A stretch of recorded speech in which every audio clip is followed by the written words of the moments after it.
नमस्ते to all. कैसे आप सब? खुश और बढ़िया और हेल्दी। खुश रहिएगा, हंसते रहिए, मुस्कुराते रहिए, खुश रहिएगा।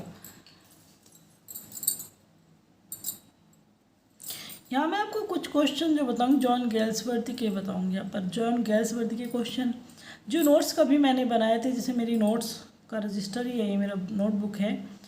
मुझे नहीं याद ये मैंने कब बनाए थे, लेकिन ये जो बने हुए हैं वो सेलेक्टेड इम्पोर्टेंट है, मोस्ट वाले। जॉन गेल्सवर्दी के मैंने जो यहाँ क्वेश्चन है बस इतने ही बनाए थे, और इतने में से ही ज़्यादातर क्वेश्चन फंस जाते हैं, आ जाते हैं। तो ये क्वेश्चन आप भी देख लीजिएगा, मोस्ट इम्पोर्टेंट वाले क्वेश्चन है, टॉप मोस्ट वाले सेलेक्टेड हैं बिल्कुल। तो इन क्वेश्चन को ही समझेंगे। थोड़ा आपको मैं बार बार कहती हूँ कि मेरी राइटिंग पे बिल्कुल मत जाइएगा, मैं आपको समझाती चलूँगी, बताती चलूँगी। जहाँ आपको प्रॉब्लम लगेगी कि हाँ ये चीज़ समझ में नहीं आए, तो कमेंट आप करके, आप कमेंट का ऑप्शन रहता ही है, आप पूछ सकते हैं। अदरवाइज़ इसको नोट करेंगे, नोट्स हैं, नोट्स की तरह ही बने हुए हैं, तो कोई क्वेश्चन नहीं, सीधे सीधे एक लाइन है, एक लाइन में ही बात ख़त्म हो रही है, क्वेश्चन ख़त्म हो रहा है। तो चलिए स्टार्ट करते हैं इस टॉपिक को, जॉन गेल्सवर्दी का। सीधी सीधी सी बात की बर्थ कब हुआ, तो 14 अगस्त 1867 को, और डेथ कब हुई 31 जनवरी 1933 को। इनकी डेथ और बर्थ, 4 ही ऑथर हैं टीजीटी में। तो चारों में सबका जन्म मृत्यु तो आपको पता होना वैसे भी ज़रूरी है। तो कुछ नहीं क्वेश्चन बनते, क्योंकि 125 क्वेश्चन है, क्या पूछेगा एग्जामिनर भी, तो जन्म मृत्यु तो कहीं ना कहीं किसी की पूछेगा ही पूछेगा। इसीलिए दोनों ही चीज़ें इंपॉर्टेंट यहाँ पर हो जाती हैं। फादर जॉन थे इनके, और वो एक लॉयर थे। इनके फादर का ऑक्यूपेशन पूछा जाता है कि इनके पिता क्या थे, तो एक लॉयर थे मेनली। वाइफ कौन, एडा नेमेसिस पेयरसन, इनकी कज़न की वाइफ थी। नोबेल प्राइज़ सबसे ज़्यादा पूछा जाता है इनका, 1932 में इन्हें नोबेल प्राइज़ मिला था। वर्क कौन कौन से हैं इनके, द सिल्वर बॉक्स 1906 को पब्लिश्ड वर्क है, strife, justice, the fugitive, the little man, foresight saga, Jocelyn 1899 का वर्क। ये इनके इम्पोर्टेंट वर्क्स यहाँ पर लिखे हुए हैं, जो मोस्ट इम्पोर्टेंट वर्क हैं इनके। बाकी इन चीज़ों को मैं एक्सप्लेन आपसे कर ही चुकी हूँ। Literature in its own reward, ये लाइन किसने कही, एक बहुत ज़्यादा आने वाली लाइन कि किसने कही है, गेल्सवर्दी की ये लाइन है, literature is its own reward. Felder जो एक कैरेक्टर है, एक फेल्डर नाम है, फेल्डर जो कैरेक्टर है, किस जो इनके वर्क का कैरेक्टर है, तो जस्टिस का जो है कैरेक्टर है फेल्डर, बहुत important. Life's once long temptation, ये जस्टिस की लाइन है, लाइफ्स लॉन्ग टेम्पटेशन जस्टिस की लाइन है, जो जस्टिस इनका वर्क है। अब next, who wrote, silver box जो इनका वर्क है जॉन गेल्सवर्दी का, उसे चांदी के डिब्बा नाम से लिखा हुआ है, वो किसने लिखा है। सिल्वर बॉक्स जॉन गेल्सवर्दी का जो प्ले है उसको चांदी के डिब्बा के नाम से किसने, जैसे कहते हैं ना लिखते हैं, हिंदी में किसने लिखा है, ये इंग्लिश में है, ये हिंदी में किसने लिखा, तो ये मुंशी प्रेमचंद्र ने लिखा है। यहाँ पर यहाँ का ये लिखा हुआ चांदी की डिब्बा नाम से जो लिखा हुआ है, जो उपन्यास, मुंशी प्रेमचंद्र जो हिंदी के ऑथर हैं, बहुत फेमस है, हर कोई जानता होगा आप में से।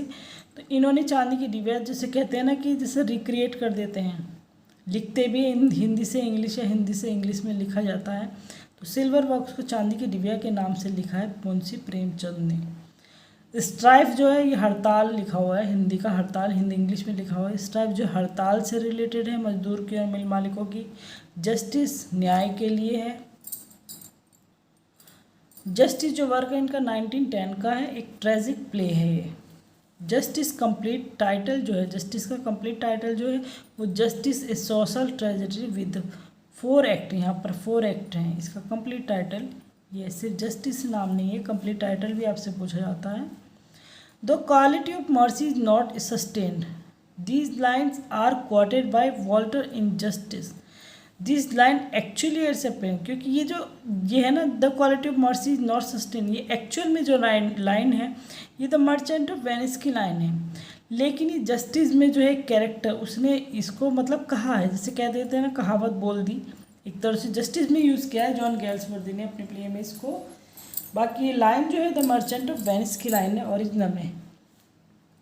The first successful novel of John Galsworthy कौन सा था? The man of property. ये भी हमने बहुत अच्छे से आपको जो समझाया है, बहुत अच्छे से समझाया आपको, पर यह कि वीडियो आपको कंप्लीट देखनी होती है, समझनी होती है, तभी कुछ चीज़ें आप समझेंगे, क्योंकि बार बार एक चीज़ को नहीं समझ सकते, एक्सप्लेन कर सकते। डिटेल में मैंने आपको ये चीज़ें समझा चुकी है। अब तो मैं कहती हूँ कि एक तरह से कि वही चीज़ें रिपीट हो रही हैं दोबारा से। ये चीज़ें एक्चुअल में टीजीटी का जो सिलेबस है लिटरेचर का, वो कहीं ना मैं बहुत पहले कंप्लीट करा चुकी हूँ। जो क्वेश्चन आते हैं इन्हीं जो पिछली वीडियो है ना, उन्हीं में से आ जाते हैं। ये नए क्वेश्चन नहीं है कोई भी यहाँ पर कि जो मैं नया कुछ करा रही हूँ। जो आने होते हैं, जो पिछली वीडियो डल चुकी है ना, उन्हीं में से आ जाएगा। बस ये है कि अगर खींचना हो कि चलो आज कुछ और देख लेते, सर्च कर, इसीलिए मैं वीडियो भी वगैरह भी कम डाल रही हूँ, क्योंकि कहीं ना कहीं लिटरेचर का जो सिलेबस आपका कंप्लीट है टीजीटी वालों का। कोई डरने की बात नहीं, इसी को पढ़िए, इसी को ये लर्न कीजिए अच्छे से, आप इसी में सक्सेसफुल हो जाएंगे। बाकी नेक्स्ट क्वेश्चन है, द डार्क फ्लावर क्या है? एक लव नॉवेल है। जैक वार्थविक कैरेक्टर किसमें? सिल्वर बॉक्स का कैरेक्टर है जैक वार्थविक। गैल्सवर्दी थ्री ट्रिलॉजी किसको कहा जाता है? गैल्सवर्दी की थ्री ट्रिलॉजी कहा जाता है किसको? एक तो द फोरसाइट सागा है, दूसरी ए मॉडर्न कॉमेडी है, तीसरी the end of the chapter है।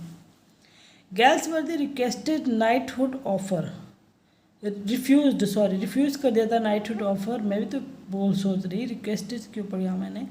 गैल्सवर्दी ने मना कर दिया था नाइटहुड ऑफर को 1917 में। Silver box deals with, silver box में क्या है? तो इनइक्वलिटी ऑफ जस्टिस दिखाई गई है। Justice shows problem of English, justice में जो दिखाएगा तो इंग्लिश लीगल सिस्टम की प्रॉब्लम्स दिखाया गया है कि वो सही नहीं है, ये न्याय पर आधारित है, और इंग्लिश लीगल जो सिस्टम है वो यहाँ पर कहीं ना कहीं सही नहीं है। और वैसे भी जो जॉन गैल्सवर्दी थे सोशल प्रॉब्लम्स पर ज़्यादा लिखते थे, तो एक न्याय के ऊपर ही उन्होंने यहाँ पर लिखा है कि कैसे कैसे एक जो कहते हैं ना गरीब इंसान को न्याय नहीं मिलता, वही सारी स्टोरी है। गैल्सवर्दी कंट्री हाउस प्रेजेंट, गैल्सवर्दी का कंट्री हाउस क्या प्रेजेंट करता है? तो अपर क्लास को प्रेजेंट करता है, अपर क्लास से रिलेटेड यहाँ पर ये है।